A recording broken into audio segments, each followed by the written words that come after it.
आज का पहला क्वेश्चन है कि कौन सी ग्रंथि इंसुलिन निस्सारण के लिए उत्तरदायी है। कौन सी ग्रंथि जो होता है वह इंसुलिन निस्सारण के लिए उत्तरदायी है। अग्नाशय, पीनियल, थाइमस या फिर इसमें से कोई नहीं। कौन सी ग्रंथि इंसुलिन निस्सारण के लिए उत्तरदायी होता है। पहला का सही जवाब हो जाएगा अग्नाशय, इसका सही आंसर है। पहला का ऑप्शन नंबर ए हो गया। नेक्स्ट क्वेश्चन है दूसरा नंबर कि जीवन रक्षक हार्मोन किस ग्रंथि से स्रावित होती है। जीवन रक्षक हार्मोन किस ग्रंथि से स्रावित होते हैं। एड्रिनल, पिट्यूटरी, थायराइड या फिर इसमें से कोई नहीं। तो जीवन रक्षक हार्मोन जो होता है किस ग्रंथि से स्रावित होते हैं। सही जवाब हो जाए आपका एड्रिनल, इसका सही जवाब है। ठीक है जी, दूसरा का ऑप्शन नंबर ए हो जाएगा। तीसरा नंबर क्वेश्चन है निम्नलिखित में से कौन सी ग्रंथि आंसू स्रावित करती है। कौन सी ग्रंथि जो होता है वह आंसू स्रावित करती है। लैक्रिमल, अग्नाशय, आउटू या फिर पीयूष ग्रंथि। कौन सी ग्रंथि आंसू स्रावित करती है। तीसरा का सही जवाब हो जाएगा आपका। ठीक है, तीसरा का सही जवाब है लैक्रिमल ग्रंथि जो होता है वह आंसू स्रावित करती है। तीसरा का ऑप्शन नंबर ए हो गया। ठीक है, तीसरा का सही जवाब है ऑप्शन नंबर लैक्रिमल ग्रंथि जो होता है। चलिए ऑप्शन नंबर ए हो जाएगा। चौथा नंबर क्वेश्चन है पीनियल ग्रंथि कहाँ स्थित होती है। पीनियल ग्रंथि कहाँ स्थित होती है। यकृत में, गर्भाशय में, गुर्दा में या फिर मस्तिष्क में। तो पीनियल ग्रंथि कहाँ स्रावित होती है। चौथा का सही जवाब हो जाएगा आपका पीनियल ग्रंथि जो होता है। चलिए चौथा का सही जवाब बताइए। चौथा का सही जवाब पीनियल ग्रंथि कहाँ स्रावित होती है तो मस्तिष्क में। ठीक है जी, चौथा का ऑप्शन नंबर डी हो जाएगा। पीनियल ग्रंथि मस्तिष्क में होती है। अगला क्वेश्चन है पांचवा नंबर कौन सा हार्मोन लाड़ो उड़ो हार्मोन कहलाता है।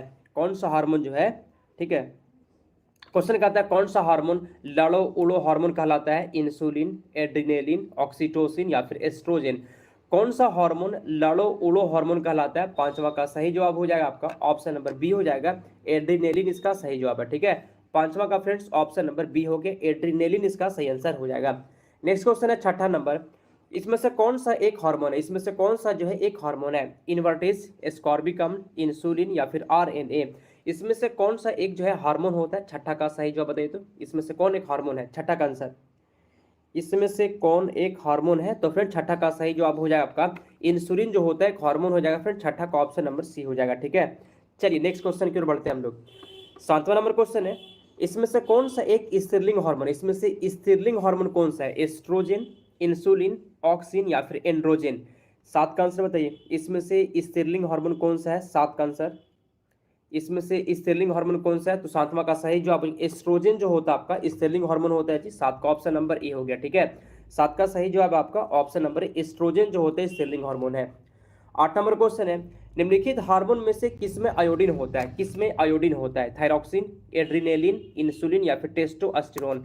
इसमें से किसमें आयोडीन होता है। आठ का सही जवाब है थायरॉक्सिन में जो होता है आपका आयोडीन होता है। आठ का ऑप्शन नंबर ए हो गया। ठीक है, निम्नलिखित हार्मोन में किसमें आयोडीन होता है। सही जवाब आपका थायरॉक्सिन में हार्मोन। निम्नलिखित हार्मोन में किसमें आयोडीन होता है। ठीक है, थायरॉक्सिन में होता है, याद रखिए। नेक्स्ट क्वेश्चन है नौवां नंबर कि रक्तदाब का नियंत्रण कौन करता है। रक्तदाब, ब्लड जो प्रेशर होता है, ठीक है, तो रक्तदाब का नियंत्रण कौन करता है। अधिवृक्क, पीतपिंड, थाइमस या फिर आउटू। आंसर बताइए इसका। नौ का सही जवाब रक्तदाब का नियंत्रण कौन करता है। तो नौ का सही जवाब हो जाएगा अधिवृक्क, इसका सही जवाब है। ठीक है, अधिवृक्क इसका सही आंसर हो जाएगा। नौ का ऑप्शन नंबर ए हो गया। ठीक है, जो लोग नौवा का ए बता रहे हैं आपका बिल्कुल सही जवाब है। चलिए आगे बढ़ते हैं, अगले क्वेश्चन की ओर चलते हैं। 10 नंबर क्वेश्चन है निम्नलिखित में से कौन सी ग्रंथि वृद्धावस्था में लुप्त हो जाती है। कौन सी ग्रंथि वृद्धावस्था में लुप्त हो जाती है। पीयूष, थाइमस, पैराथायराइड या फिर थायराइड। कौन सी ग्रंथि वृद्धावस्था में लुप्त हो जाती है। तो 10 का सही जवाब हो जाएगा आपका थाइमस ग्रंथि जो होता है वह वृद्धावस्था में लुप्त हो जाती है। 10 का ऑप्शन नंबर बी हो गया। कौन सी ग्रंथि वृद्धावस्था में लुप्त हो जाती है। तो थाइमस ग्रंथि जो होता है वह वृद्धावस्था में लुप्त हो जाती है। 10 का फ्रेंड्स ऑप्शन नंबर बी बिल्कुल सही जवाब है। अगला क्वेश्चन है 11 नंबर निम्नलिखित में से किस कोशिका से इंसुलिन स्रावित होता है। किस कोशिका से इंसुलिन स्रावित होता है। अल्फा कोशिका, बीटा कोशिका, तांत्रिक कोशिका या फिर डेल्टा कोशिका। किस कोशिका से इंसुलिन स्रावित होता है। 11 का सही जवाब है बीटा कोशिका, इसका सही आंसर है। ठीक है, इससे जो होता है इंसुलिन स्रावित होता है। 11 का बी हो गया। ठीक है, 11 का ऑप्शन नंबर बी हो गया। बहुत अच्छा आंसर आप सभी। आगे बढ़ते हैं 12 नंबर क्वेश्चन की ओर। आज मानव शरीर की कौन सी ग्रंथि एक साथ अंतःस्रावी तथा बाह्यस्रावी दोनों की तरह कार्य करती है। मानव शरीर की कौन सी ग्रंथि एक साथ अंतःस्रावी तथा बाह्यस्रावी दोनों की तरह कार्य करती है। अग्नाशय, थायराइड, पीयूष या फिर यकृत। तो 12 का सही जवाब हो जाएगा अग्नाशय, इसका सही आंसर है। ठीक है जी, अग्नाशय इसका सही आंसर हो जाएगा। मानव शरीर की कौन सी ग्रंथि एक साथ अंतःस्रावी तथा बाह्यस्रावी दोनों की तरह कार्य करती है। तो 12 का ऑप्शन नंबर ए हो जाएगा अग्नाशय, इसका सही जवाब है। 13 नंबर क्वेश्चन है, किस पादप हार्मोन के छिड़काव से अनिषेक फल प्राप्त किए जा सकते हैं? किस पादप हार्मोन के छिड़काव से अनिषेक फल प्राप्त किए जा सकते हैं? ऑक्सिन, एब्सिसिक एसिड, साइटोकाइनिन या फिर जिब्रेलिन। तो किस पादप हार्मोन के छिड़काव से अनिषेक फल प्राप्त किए जा सकते हैं? 13 का सही जवाब है आपका ऑक्सिन, इसका सही आंसर हो जाएगा। ठीक है, समझे, सही जवाब हो जाएगा ऑप्शन नंबर ए, ऑक्सिन इसका सही आंसर है। 14 नंबर क्वेश्चन है कि चेचक के प्रति टीकाकरण में समावेश किया जाता है। चेचक के प्रति टीकाकरण में समावेश किया जाता है हर जर्मों का, जीवित प्रतिरक्षियों का, दुर्बल जर्मों का, या फिर इसमें से कोई नहीं। चेचक का जो टीका होता है उसमें क्या समावेश किया जाता है? 14 का आंसर। तो 14 नंबर क्वेश्चन का सही जवाब हो जाएगा आपका। ठीक है, 14 का आंसर बताइए। देखिए इसमें फ्रेंड जीवित प्रतिरक्षियों का समावेश किया जाता है। ठीक है, 14 का ऑप्शन नंबर बी हो जाएगा। नेक्स्ट क्वेश्चन है 15 नंबर कि सबसे अधिक आयरन किसमें पाया जाता है? सबसे अधिक आयरन किसमें पाया जाता है? केला में, हरी पत्तीदार सब्जियां, दूध या फिर सेब। सबसे अधिक आयरन किसमें पाया जाता है? तो 15 का सही जवाब है आपका हरी पत्तीदार सब्जियां में सबसे अधिक आयरन पाया जाता है। 15 का बी हो जाएगा। ठीक है, 15 का बी हो जाएगा। 16 नंबर क्वेश्चन है कि मानव त्वचा का रंग बनता है, मानव त्वचा का रंग बनता है हीमोग्लोबिन से, मेलानिन से, एड्रीनेलिन से या फिर इंसुलिन से। मानव त्वचा का रंग किससे बनता है? तो 16 का सही जवाब हो जाएगा आपका मेलानिन से बनता है। ठीक है जी, मेलानिन से जो है मानव त्वचा का रंग बनता है। तो 16 का बी हो जाएगा। ठीक है, 16 का बी हो गया फ्रेंड्स, मेलानिन से मानव त्वचा का रंग बनता है। ठीक है, चलिए आगे बढ़ते हैं। 17 नंबर क्वेश्चन है, इसमें से कौन सी मध्य विटामिन है? इसमें से विटामिन कौन सा है जी बताइए। 17 का सही जवाब क्या हो जाएगा? कैरोटीन, इंसुलिन, रिबोफ्लेविन या फिर इसमें से कोई नहीं। इसमें से कौन सी मध्य विटामिन है? सही जवाब हो जाएगा रिबोफ्लेविन, ऑप्शन नंबर सी इसका सही जवाब है। 18 नंबर क्वेश्चन है, पेचिश रोग के लिए उत्तरदायी प्रोटोजोआ। पेचिश रोग के लिए, ठीक है, पेचिश रोग के लिए उत्तरदायी प्रोटोजोआ एंड अमीबा, ट्रिपोनोसोमा, अमीबा या फिर इसमें से कोई नहीं। तो पेचिश रोग के लिए उत्तरदायी प्रोटोजोआ क्या हो जाएगा आपका? तो फ्रेंड्स 18 का सही जवाब क्या हो जाएगा? पेचिश रोग के लिए उत्तरदायी प्रोटोजोआ है। तो सही जवाब हो जाएगा आपका एंट अमीबा जो होता है वह पेचिश रोग के लिए उत्तरदायी प्रोटोजोआ हो जाएगा। फ्रेंड्स 18 का ऑप्शन नंबर ए हो जाएगा। ठीक है, 18 का ऑप्शन नंबर ए हो जाएगा। 19 नंबर क्वेश्चन है, कोशिका के भीतर श्वसन का केंद्र होता है। कोशिका के भीतर श्वसन का केंद्र होता है राइबोसोम, माइटोकॉन्ड्रिया, केंद्रक या फिर इसमें से कोई नहीं। तो कोशिका के भीतर श्वसन का केंद्र होता है, सही जवाब है आपका माइटोकॉन्ड्रिया हो जाएगा। ठीक है, माइटोकॉन्ड्रिया ऑप्शन नंबर बी हो जाएगा। कोशिका के भीतर जो श्वसन का केंद्र होता है वह माइटोकॉन्ड्रिया होता है। ठीक है, 19 का ऑप्शन नंबर बी हो गया आपका, याद रखिएगा, बहुत अच्छा क्वेश्चन है। नेक्स्ट क्वेश्चन है 20 नंबर कि आंखों की दूरदृष्टि की बीमारी किसके कारण होती है? आंखों की जो दूरदृष्टि की बीमारी होती है वह किसके कारण होती है? रेटिना के छोटा होने से, नेत्र गोलक का छोटा होने से, पुतली के फैलने से, इसमें से कोई नहीं। तो आंखों की दूरदृष्टि की बीमारी जो होता है किसके कारण होती है? 20 का आंसर देखते हैं कौन बता। छोटा होने से होता है आंखों की दूरदृष्टि की बीमारी। बहुत अच्छा आंसर आपका, आगे बढ़ते हैं। 21 नंबर क्वेश्चन है, कोशिका विभाजन में मदद करने वाला पादप हार्मोन। कोशिका विभाजन में मदद करने वाला पादप हार्मोन, ठीक है, पादप हार्मोन की बात हो रहा है। तो 21 का सही आंसर बता दीजिए। एब्सिसिक एसिड, जिब्रेलिन, साइटोकाइनिन या फिर इसमें से कोई नहीं। तो सही जवाब जिब्रेलिन इसका सही जवाब है। ठीक है, 21 का बी हो जाएगा। नेक्स्ट क्वेश्चन है 22 नंबर, व्यापारिक कोर्क प्राप्त होती है। व्यापारिक कोर्क किससे प्राप्त होती है? जाइलम से, संवहन कैम्बियम से, कॉर्क कैम्बियम से या फिर फ्लोएम से।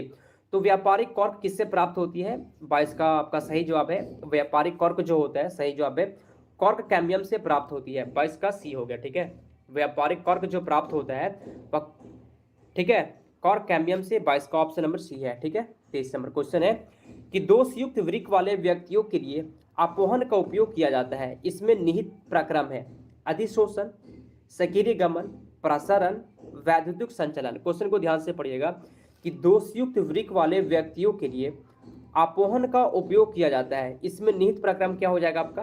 तो 23 का सही जवाब है ऑप्शन नंबर सी, प्रसारण इसका सही आंसर हो जाएगा। ठीक है, प्रसारण 23 का सी हो गया। 24 नंबर क्वेश्चन है कि निम्नलिखित में से किस विटामिन की कमी के कारण मसूड़ों से रक्त आता है और दांत हिलने लगते हैं? आंसर इसका क्या हो जाएगा? किस विटामिन की कमी के कारण मसूड़ों से रक्त आता है और दांत हिलने लगता है? Vitamin A, vitamin B, vitamin C या विटामिन डी।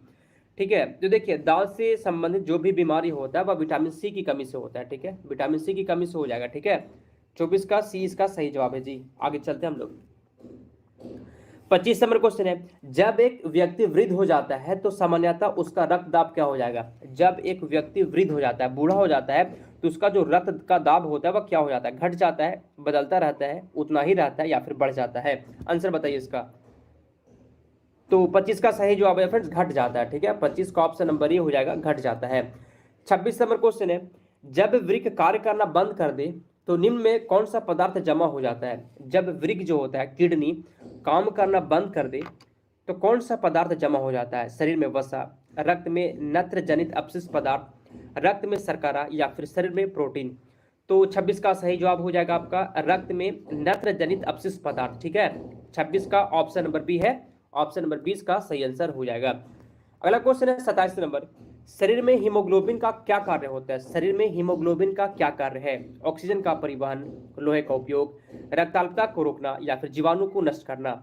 तो शरीर में हीमोग्लोबिन का क्या कार्य होता है? 27 का सही जवाब हो जाएगा। ठीक है, शरीर में हीमोग्लोबिन का जो कार्य होता है जी, याद रखिएगा, ऑक्सीजन का परिवहन, ऑप्शन नंबर ए है। ठीक है, ऑक्सीजन का परिवहन, 27 का ऑप्शन नंबर ए हो जाएगा।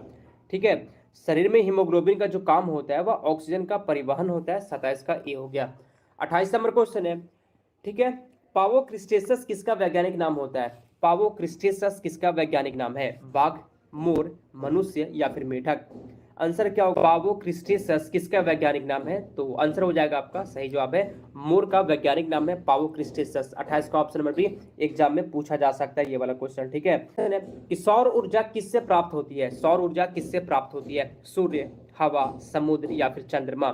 सौर ऊर्जा किससे प्राप्त होती है? तो 29 का सही जवाब हो जाएगा आपका, सौर ऊर्जा जो होता है वह सूर्य से प्राप्त होती है फ्रेंड्स, 29 का ए हो जाएगा। ठीक है, सौर ऊर्जा किससे प्राप्त होती है? तो सही जवाब आपका सूर्य से सौर ऊर्जा प्राप्त होता है। ठीक है, चलिए 30 नंबर क्वेश्चन है कि एथलीट फुट नामक बीमारी किससे उत्पन्न होती है? एथलीट फुट नामक बीमारी किससे उत्पन्न होती है? जीवाणु से, नीमेटोड से, प्रोटोजोआ से, कवक से?